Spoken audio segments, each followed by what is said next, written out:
Hello students, today we are going to start a very new topic that is called motion in a straight line. This comes in the category of kinematics. Kinematics का मतलब ये होता है कि हम किसी भी object के मोशन के बारे में स्टडी करते हैं. मोशन के बारे में स्टडी का मतलब हो गया हम बात करेंगे यहाँ पे पोजीशन की, डिस्टेंस की, डिस्प्लेसमेंट की, वेलोसिटी, स्पीड, एक्सेलरेशन की. लेकिन हम ये बात नहीं करेंगे यहाँ पे कि वो मोशन क्यों आई है, किस वजह से आई है, कौन सा फोर्स लगा था, इसके बारे में हमें बात नहीं करनी. हमें सिंपल यहाँ पे मोशन के बारे में बात करनी है कि अगर कोई बॉडी वेलोसिटी से चल रही है, कांस्टेंट है, वेरिएबल है, एक्सेलरेटेड है, तो हमारे पास कहाँ से बॉडी कहाँ पहुँच जाएगी, कितना डिस्प्लेसमेंट करेगी and so on.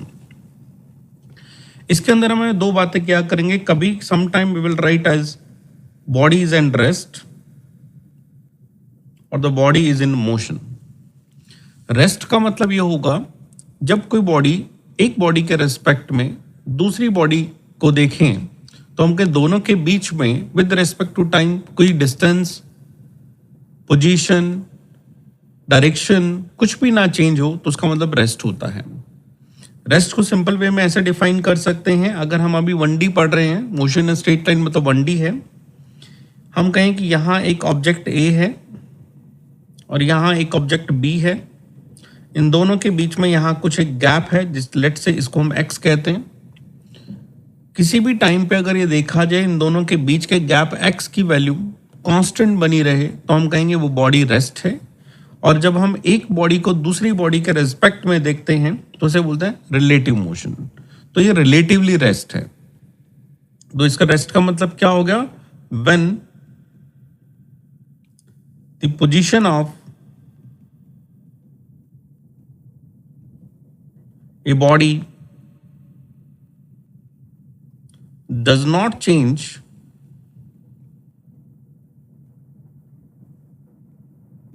with respect to another body. ऐसी जब भी सिचुएशन आया करेगी तो हम उसे रेस्ट कहेंगे. रेस्ट ध्यान रखिएगा, हमने जो रेस्ट डिफाइन किया है वो किसी के रेस्पेक्ट में डिफाइन किया है तो इसलिए रिलेटिव वर्ड यूज करते हैं इसमें. इसी तरह से बात होगी मोशन की. किसे हम मोशन कहेंगे? मोशन अगेन हम कहते हैं ये हमारे पास एक ऑब्जेक्ट A है और एक ऑब्जेक्ट B है और इन दोनों के बीच का जो गैप है वो अगेन X है. और ये विद रेस्पेक्ट टू टाइम जैसे जैसे टाइम चेंज होता है ये X चेंज होने लग जाता है. हो सकता है B बॉडी दूर चली जाए, हो सकता है A बॉडी दूर चली जाए, हो सकता है A बॉडी पास आ जाए, हो सकता है B बॉडी पास आ जाए. तो इसका मतलब होता है व्हेन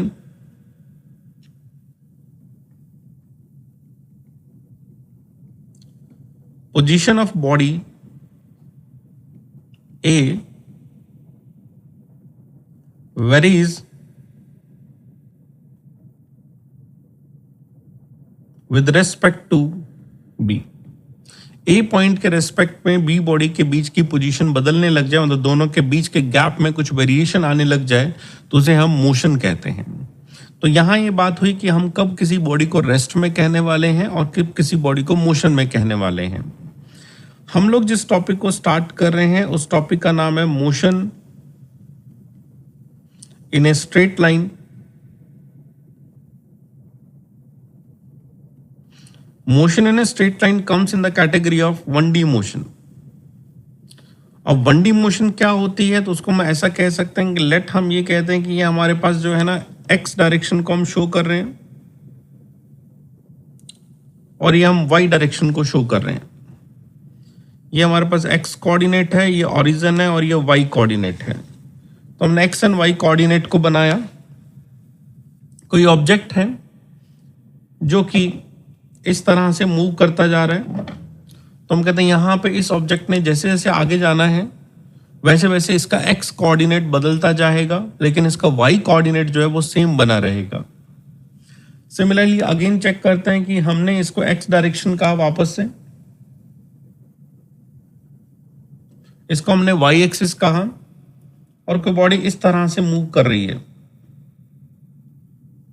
ठीक है, अब हम यहाँ कहते हैं कि जैसे जैसे टाइम चेंज होता जाएगा एक्स कोऑर्डिनेट सेम बना रहेगा, ओरिजिन अपनी जगह रहेगा, लेकिन वाई कोऑर्डिनेट बढ़ता जाएगा.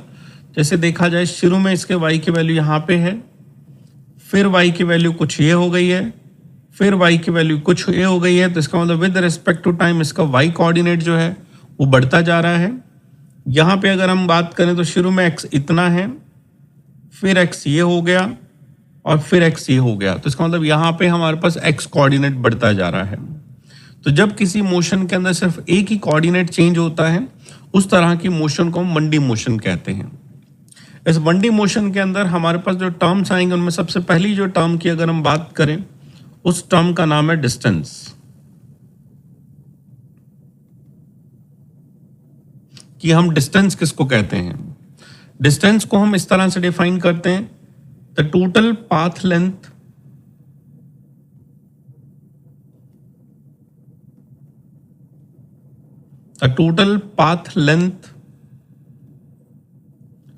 traveled by a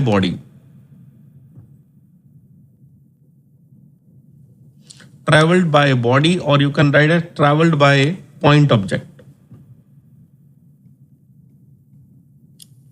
point object का मतलब होता है कि बॉडी का जो साइज है वो उसके ट्रैवल्ड डिस्टेंस के कंपैरेटिवली बहुत ही कम है, तो उसको हम पॉइंट ऑब्जेक्ट कहते हैं। तो total path length travelled bye ए पॉइंट ऑब्जेक्ट को हम डिस्टेंस कहते हैं। ये हमारे पास एक स्केलर क्वांटिटी है, इसमें किसी भी तरह की डायरेक्शन नहीं होती है।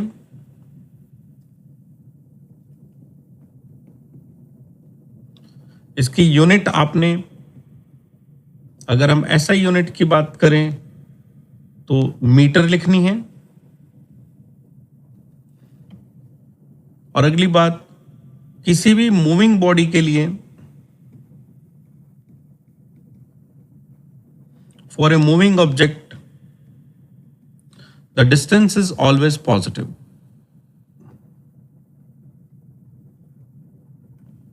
is always positive। और अगर कहीं पे भी आपको लगता है कि डिस्टेंस जीरो आ रही है, तो जब भी डिस्टेंस जीरो लिखा हुआ आता है तो इसका मतलब आपने ये समझ लेना है कि वो बॉडी जो है रेस्ट में है। If distance is equal to zero, body is at rest, the body is not travelling. तो ये हमारे पास हुआ कि what does mean by distance. अब डिस्टेंस कैलकुलेट कैसे करना है? डिस्टेंस ऐसे कैलकुलेट करना है कि कोई ऑब्जेक्ट, आपको एक एग्जांपल से बात करते हैं। कोई कहता है कि कोई ऑब्जेक्ट हमारे पास यहाँ से यहाँ चला गया, फिर हम कहते हैं वो यहाँ से यहाँ चला गया, फिर हम कहते हैं वो यहाँ से यहाँ चला गया। और फर्स्ट उसने ट्रैवल किया है 5 मीटर, फिर ट्रैवल किया लेट्स से 3 मीटर, और फिर ट्रैवल किया उसने 4 मीटर, और ए से स्टार्ट करके बी पे, बी से स्टार्ट करके सी पे, और सी से स्टार्ट करके डी पे आ गया है। तो इसने कितना डिस्टेंस ट्रैवल किया? तो आपने जितना भी पाथ लेंथ लिखा है वो सारा का सारा एज इट इज प्लस कर दीजिए। तो 5 + 3 + 4 12 मीटर इज आवर डिस्टेंस। तो डिस्टेंस को कैलकुलेट करने के लिए हमने किसी भी तरह की डायरेक्शन को नहीं देखना है, हमने सिंपली ये देखना है कि वो ऑब्जेक्ट कितना मूवमेंट किया है, उसके अलावा हमें कुछ भी नहीं देखना। इसी तरह से एक पार्टिकल को हमने एक सर्कल पे मूवमेंट करवाया। लेट्स से ये हमारा एक सर्कल है, जिस सर्कल का रेडियस हमें r दिया जाता है। ये हमारे पास एक सर्कल है और जिस सर्कल का रेडियस हमें r दिया जाता है, और हमें कहा जाता है ये पॉइंट ऑब्जेक्ट जो है एक सर्कल के अंदर क्लॉकवाइज या एंटी क्लॉकवाइज किसी भी तरह से दिया जा सकता है, ये मूव कर रहा है, तो हम कहते हैं ये ऑब्जेक्ट कुछ इस तरह से मूव कर रहा है, एंटी क्लॉकवाइज मूव कर रहा है। इनिशियली जब ये स्टार्ट करता है ये ए पॉइंट पे होता है, फिर ये डिफरेंट डायरेक्शन में जाके और डिफरेंट पॉइंट्स पे आके अलग अलग तरह से मूवमेंट करता है। लेट ये ए से बी पे आ गया है, बी से फिर सी पे आ गया है, और सी से फिर डी पे आ गया है, और देन फाइनली वापस से ए पे चला जाता है। तो ये पार्टिकल इस तरह से आर रेडियस के सर्कल के अंदर मूवमेंट करता हुआ लास्ट में ए पे पहुंच जाता है। तो हम कहते हैं if particle travels in a circle of radius 14 centimeter. If particle travels in a circle of radius 14 centimeter, find the distance covered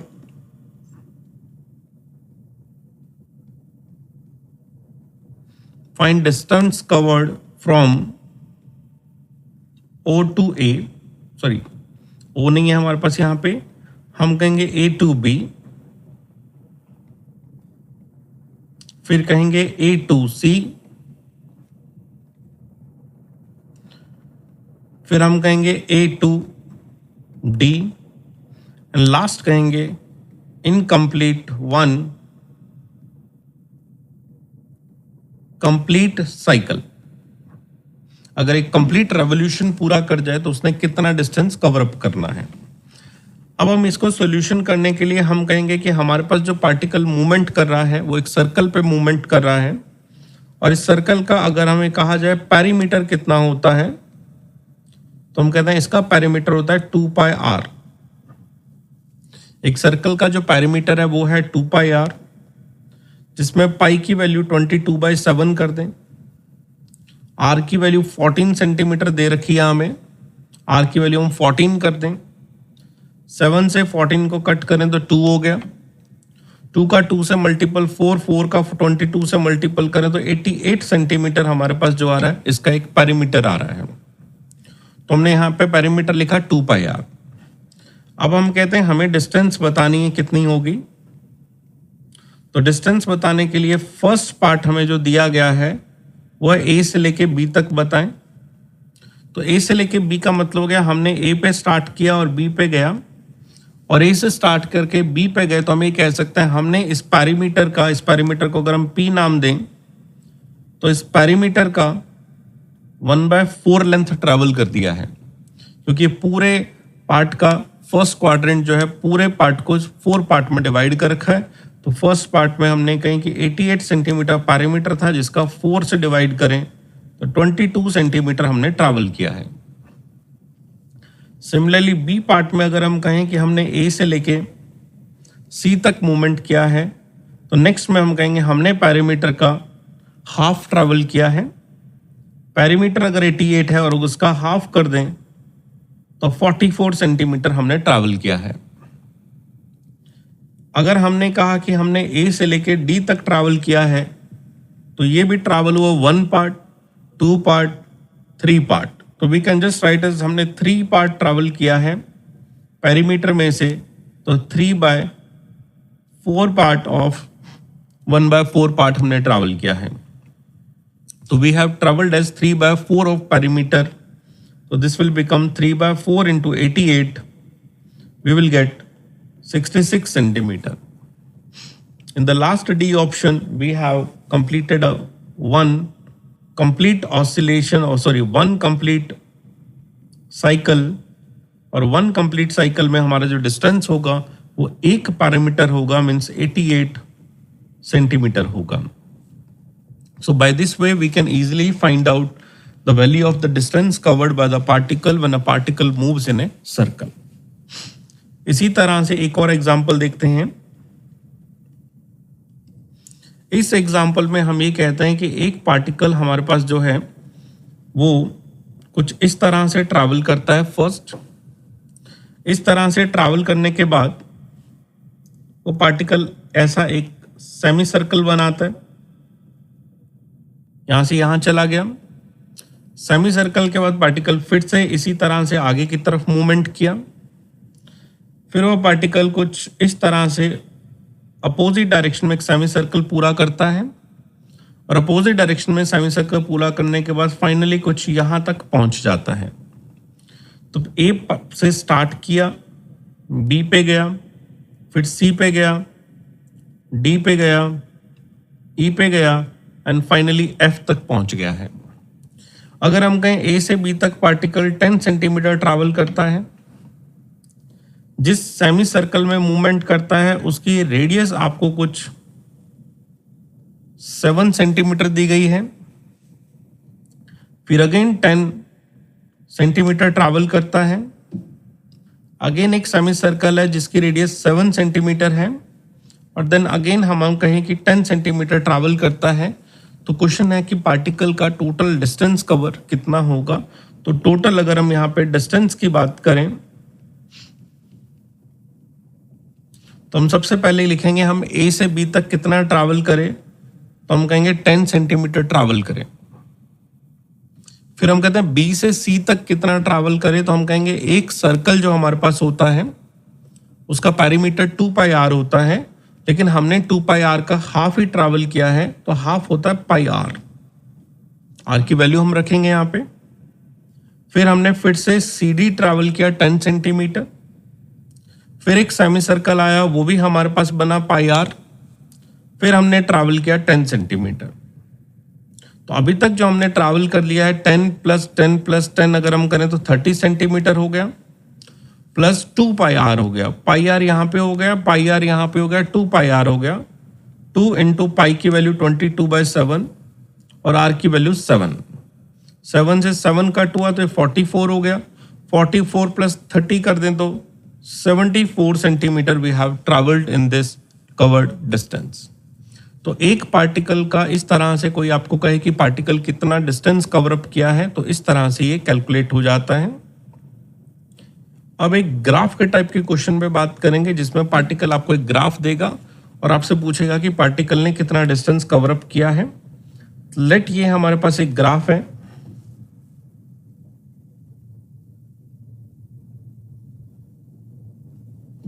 जिसके अंदर हम यहाँ पे उसका एक्स कोऑर्डिनेट लिखेंगे जो कि आपके पास मीटर में होगा, ये ओरिजिन है, और यहाँ पे हम टाइम कोऑर्डिनेट लिखेंगे जो कि हमारे पास सेकंड में होगा। तो एक पार्टिकल एक्स और वाई डायरेक्शन में मूवमेंट करता है।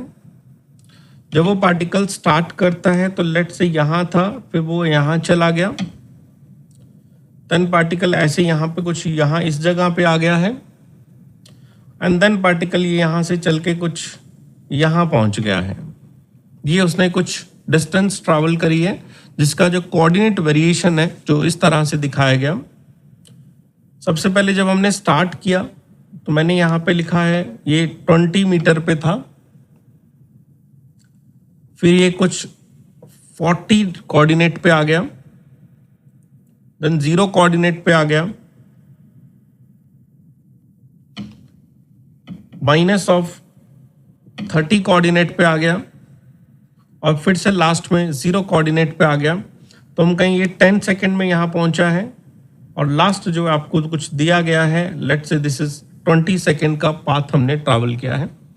अब देखिए क्या क्या हुआ यहाँ पे। हमें इस तरह का जब ग्राफ दिया जाता है और क्वेश्चन कहता है फाइंड द डिस्टेंस कितना ट्रैवल हुआ, तो हमने ऐसे देखना है ये हमारा फर्स्ट टाइम है। इस टाइम पे हमारे x की वैल्यू कितनी है, तो हम कहते हैं x की वैल्यू 20 है। फिर हम यहाँ कहीं आए, फिर हम कहते हैं इस जगह पे x की वैल्यू कितनी है, तो हम कहते हैं x की वैल्यू यहाँ 40 है। तो ये हमारे पास x की वैल्यू है 20, फिर हमारे पास x की वैल्यू है 40। तो हम कहेंगे हमने 20 से अगर 40 तक ट्रैवल किया तो कितना डिस्टेंस हो गया। तो अगर हम 20 मीटर से स्टार्ट करें और 40 तक चले जाएं तो हमने ट्रैवल किया है 40 minus of 20 means 20 metre plus.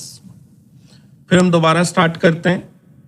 अब हम कहते हैं हम 40 पे हैं और 40 से हम 0 पे आ गए, और 40 से 0 पे आ गए तो हमने कितना ट्रैवल किया, तो हम कहते हैं अब हम लोगों ने यहाँ पे 40 मीटर ट्रैवल किया। This was a 20 metre, this was a 40 metre. फिर हम 0 से स्टार्ट कर रहे हैं, ये हमारा पॉइंट है 0 वाला, और हम यहाँ पहुँचे हैं। यहाँ पे हमने कोऑर्डिनेट लिखा है -30 मीटर। तो हमने पूछा डिस्टेंस कितना कवर अप किया, डिस्टेंस इज ऑलवेज पॉजिटिव, तो हम लिखेंगे 30 मीटर ट्रैवल हुआ, तो ये हमारे पास है +30। अगेन अब हम यहाँ से स्टार्ट कर रहे हैं, 30 लिखा हुआ है, फिर हम यहाँ 0 पे आ गए हैं, तो x की वैल्यू फिर वेरी करी है, और कितनी वेरी हुई है 30 वेरी हुई है। तो हम कहते हैं फिर से हमने ट्रैवल किया 30, अब हम कहते हैं टोटल कितना ट्रैवल हो गया, तो ये हो गया 20 प्लस 40 60 प्लस अगेन 60, तो total we have travelled 120 metre. So this is a very good way to find out the distance traveled by an object, जिसके अंदर हमें क्वेश्चंस में कुछ इस तरह के डायग्राम दिए जा सकते हैं. इस तरह का first diagram easy, second diagram दिया जा सकता है, थर्ड डायग्राम दिया जा सकता है, कोई ग्राफ दिया जा सकता है, और आपको सिंपल कोऑर्डिनेट पढ़ने हैं एक्स और टाइम के ग्राफ के अंदर, और हमें बताना है कि हमारे पास पार्टिकल ने कितना डिस्टेंस कवर अप किया है. अपकमिंग वीडियोस के अंदर हम डिस्प्लेसमेंट के बारे में बात करेंगे. ये तो हमारे पास एक था कि डिस्टेंस क्या है और किस तरह से हम इसे कैलकुलेट करते हैं. याद रखना है डिस्टेंस जो है वो टोटल पाथ लेंथ है. डिस्टेंस हमारे पास डायरेक्शन पर डिपेंड नहीं करती. डिस्टेंस सिर्फ एक पाथ लेंथ होती है जो कि हमेशा ट्रैवल्ड ऑब्जेक्ट की पॉजिटिव होती है. होप आपको ये वीडियो में जो भी हमें पढ़ाया है वो आपको समझ आया होगा. Thank you so much.